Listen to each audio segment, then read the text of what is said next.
Ассаляму алейкум ва рахматуллахи ва баракатух. Бисмиллах, альхамдулиллах, вассалату вассаляму аля расулиллах. Расчет и воздаяние в судный день. И мы с вами продолжаем говорить о наслаждениях в этом мире, то есть дары, блага Всевышнего Аллаха в этом мире, за которые мы будем отвечать в судный день. И последний хадис, который передал Абу Хурайра, радийаллаху анху, что посланник Аллаха, саллаллаху алейхи вассалям, сказал: вот первое, о чем Всевышний спросит своего раба в судный день, из всех его наслаждений, ему будет сказано: разве мы не сделали твое тело здоровым, то есть разве мы не наделили тебя здоровьем, и разве мы не дали тебе прохладной воды? То есть даже вот та чистая прохладная вода, которой мы утоляем жажду, которой мы наслаждаемся, хотя для этого не нужно быть королем, не нужно быть каким-то олигархом, да?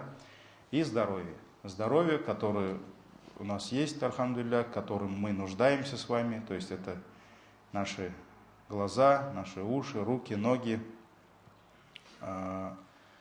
наше благополучие от всех болезней. Вот это то, за что мы будем отвечать в судный день. Однажды, и вот некоторые люди не могут понять, что они думают, что для того, чтобы предстать перед Аллахом и отвечать за те богатства, за те дары наслаждения, нужно быть там каким-то королем, каким-то царем, да, и думают, что только они там, наверное, будут отвечать, а мы нет. Но это заблуждение, И вот один из примеров, когда один человек подошел к Абдулла ибн Амру ибн аль-Ас, это один из величайших сподвижников, и задал ему вопрос: разве мы не бедные из числа мухаджиров? И тогда Абдулла спросил у него: а есть у тебя жена? То есть получается, если Аллах дал тебе супругу, значит это уже ни'ма, это уже блага, за которые ты будешь отвечать. Он спросил: есть ли у тебя жена, с которой ты живешь? Он сказал: да. Тогда он спросил: а есть ли у тебя дом, где ты живешь? То есть есть где жить? Он сказал: да. Так ты богатый? То есть если у тебя есть дом, куда ты можешь вернуться, и если у тебя есть жена, с кем ты живешь, все, ты богатый. Поэтому для того, чтобы быть богатым, не обязательно там яхту иметь, там дом за границей или еще что-то, да. И этот человек, когда Абдулла ибн Амр ибн аль-Ас сказал ему: так ты богатый, он еще добавил: а у меня еще слуга есть, который работает на меня. Он сказал: так ты из царей, ты вообще царь. И прибедняется, да. Эту историю рассказал имам Муслим в своей книге. Также Абдулла ибн Аббас, радийаллаху анхума, передает, что посланник Аллаха, саллаллаху алейхи вассалям, сказал: есть два блага, которыми Аллах одаряет своих рабов, в отношении которых люди небрежны. Многие люди, они небрежно относятся к этим благам, недооценивают эти блага. Это здоровье и полезное время, свободное время. Многие свое здоровье не покупают, оно же бесплатно достается до какого-то времени, да, поэтому и не ценят. Особенно в молодости, когда еще у него ничего не болит, он еще мало тратит на свое тело, на свое здоровье, да. Просто даже элементарно, когда к стоматологу сходишь, уже начинаешь понимать, что даже маленький зуб, он имеет свою цену, так ведь? Поэтому Пророк саллаллаху алейхи ва саллям сказал: вот эти два блага, которыми люди пренебрегают, они не ценят эти два блага. Это твое здоровье и твое свободное время, полезное время. То есть многие, это такая беда сегодняшнего дня, когда особенно молодежь, она не ценит то время, полезное время, которое Аллах им дает. То есть кто-то там часами зависает там на телефоне, тыкает, бесполезная информация, никому не нужная. Ну, вот здоровье и свободное время. Этот хадис передал имам Аль-Бухари. Также имам Ахмад передает хадис пророка, саллаллаху алейхи ва саллям: богатство не принесет вреда тому, кто боится Всевышнего Аллаха. То есть, если человек ахлю таква, если он богобоязненный мусульманин, то богатство ему не принесет вреда. То есть для него это полезно. Однако здоровье для того, кто боится Аллаха, лучше, чем богатство. То есть получается, здоровье, оно ценнее, чем твое имущество, богатство.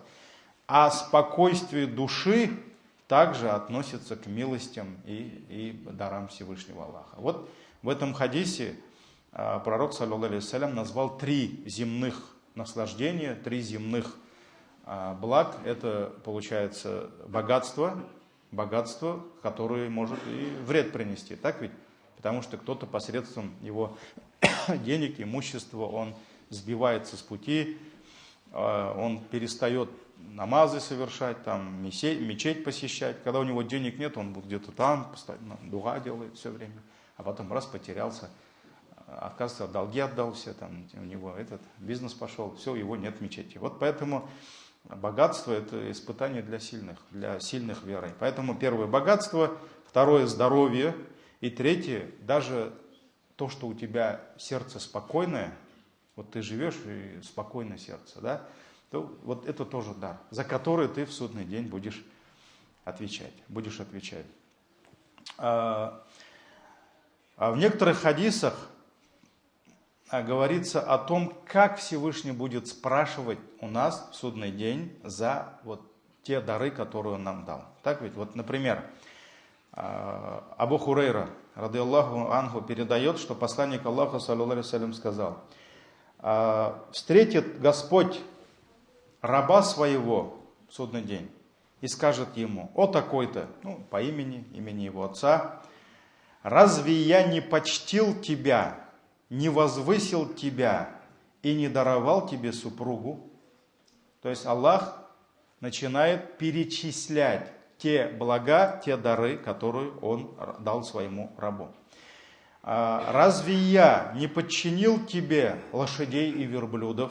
То есть у этого человека были кони, верблюды, имущество. И разве я не предоставил тебе возможность властвовать и наслаждаться жизнью? То есть он жил 50, 60, 70 лет, сколько-то лет, да? У него была определенная власть, были определенные наслаждения. И он ответит: да, это так. То есть он не будет ничего из этого отрицать. Тогда Всевышний скажет: а думал ли ты, что когда-нибудь встретишься со мной? То есть когда ты пользовался этими дарами, наслаждался своей земной жизнью, думал ли ты о том, что когда-нибудь вернешься ко мне, встретишься со мной? Тогда он ответит: нет. Нет, я не думал. Тогда Всевышний скажет ему: сегодня я забуду тебя подобно тому, как ты забыл меня. То есть Аллах, конечно, всезнающий, но Он предаст забвению тех, которые предавали забвению Аллаха в этой жизни. Поэтому Аллах отправит кафиров в ад, и все. Сколько бы они ни кричали, сколько бы они ни обращались, не умоляли Аллаха о прощении, все. Аллах забудет их так же, как они забыли Аллаха в этой жизни. Затем Аллах встретит другого и скажет ему: разве я не почтил тебя, не возвысил тебя, не даровал тебе супругу? Разве я не подчинил тебе лошадей и верблюдов? То есть Аллах будет перечислять те дары, которые Он ему дал. Он скажет: да, Господь мой, все это так. Аллах скажет: а думал ли ты, что встретишься со мной? Он ответит: нет. Тогда Аллах скажет ему те же слова. То есть я забуду тебя подобно тому, как ты забыл меня. Затем Аллах встретит третьего раба и скажет ему те же слова. Тогда этот человек скажет: я уверовал в тебя.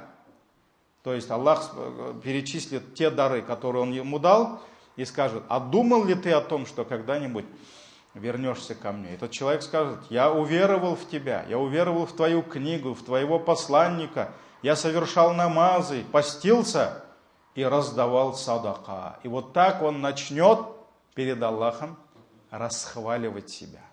То есть он начнет вспоминать те дары, те благодеяния, которые он совершал, сколько он намазов сделал, сколько он там садака давал и так далее, и так далее.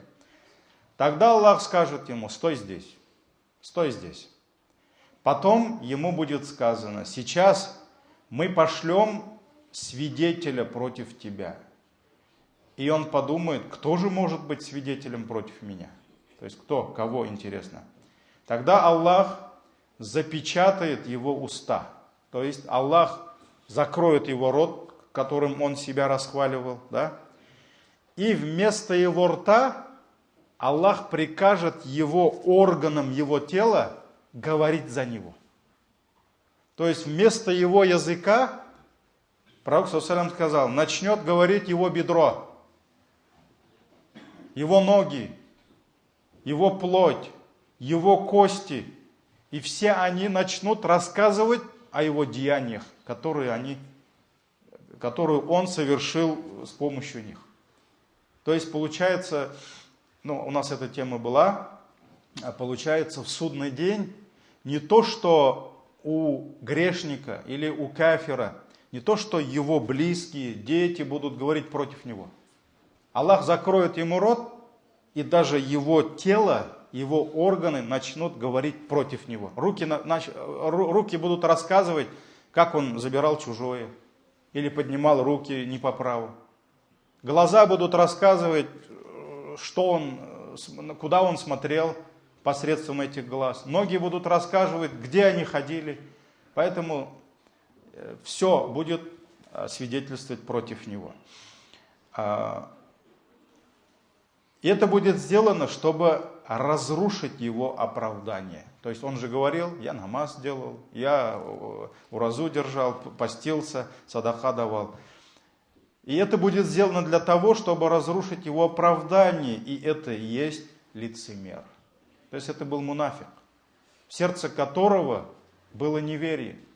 Он был неверующим. Но он, если внутри хранил вот это неверие, куфр, он почему-то, с какой-то целью, он выявлял свой ислам. То есть он показывал себя мусульманином. И это есть лицемер. И он тот, на кого падет гнев Всевышнего. Этот хадис передал имам Муслим. И вот вопрос. То мы перечисляем те примеры, то есть за что будет отвечать человек в судный день. Означает ли это, что лучше отказываться от этих вещей?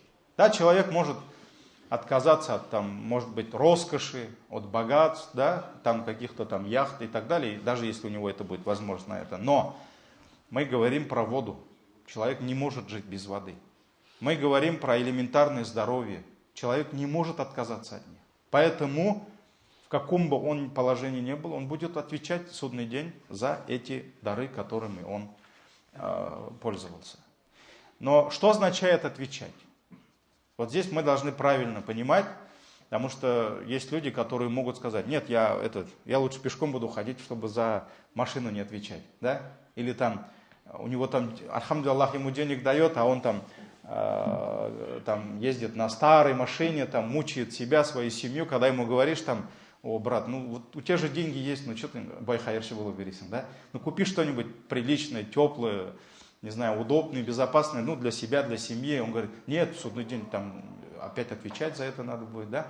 Это как история, по-моему, я ее рассказывал, во время праведных предшественников, когда приехал ученый, и возле этого ученого собрались люди, и один задал ему вопрос. Вот у меня, говорит, есть сосед, он не кушает фалюдач. Фалюдач — это арабское блюдо, сладкое блюдо, как десерт. И он утверждает, что за это он в судный день не сможет оплатить. То есть отблагодарить должным образом. И этот ученый сказал: твой сосед глупец. Разве он может оплатить глоток чистой воды? Поэтому все мы в дарах, все мы будем отвечать за это. И даже тот мухаджир, который думал, что он бедный, оказался из царей, да? Как ему Абдулла ибн Амр сказал, ибн аль-Гас. Ну, все мы будем отвечать. Но что значит отвечать? Аллах будет спрашивать от нас, как мы благодарили за это. Шукр. То есть Аллах не говорит: откажитесь от всего этого, чтобы потом не отвечать передо мной. Нет. Когда раб, правило такое, когда раб получает от Господа что-либо из благ, от него что возвращается к Аллаху? Шукр. Он должен благодарить Аллаха. Когда Аллах забирает у раба что-либо, от него что исходит? Ответ какой? Сабр. 2 поклонения. Получаешь что-то? Делай шукр. Аллах забирает у тебя что-то? Прояви терпение. И будь доволен своим предопределением. Поэтому судьбой. Поэтому вот. Это не значит, что мы тут сейчас должны от всего отказаться. Там Хазрат сказал, кофе не пить. Или еще что-то, да? Нет. Вот поэтому хадис последний, все, завершаю. Об этом как раз. Анас, радиаллаху анху, передает, что посланник Аллаха, саллаллаху алейхи вассалям, сказал: поистине Аллах доволен, когда раб его ест пищу свою и воздает ему хвалу за нее, и пьет питье свое и воздает ему хвалу за него. Поэтому Аллах дал нам, это красота ислама. Мы садимся, кушаем, наслаждаемся едой, благодарим Аллаха, и Аллах нами доволен. А если еще другой хадис, если человек сядет поесть, покушает из того, что Аллах ему дал, а потом скажет: «Альхамдулиллахи аллази ат'амани хада ва разаканихи мин гайри хавлин минни ва ла куа», Аллах еще ему грехи простит за это. Поэтому ты кушаешь, наслаждаешься, восхваляешь Аллаха, за это получаешь награду, и еще грехи у тебя за это прощаются. Субханак Аллахумма бихамдик, шаду ла иляха илля анта, астагфирука ва атубу илейк.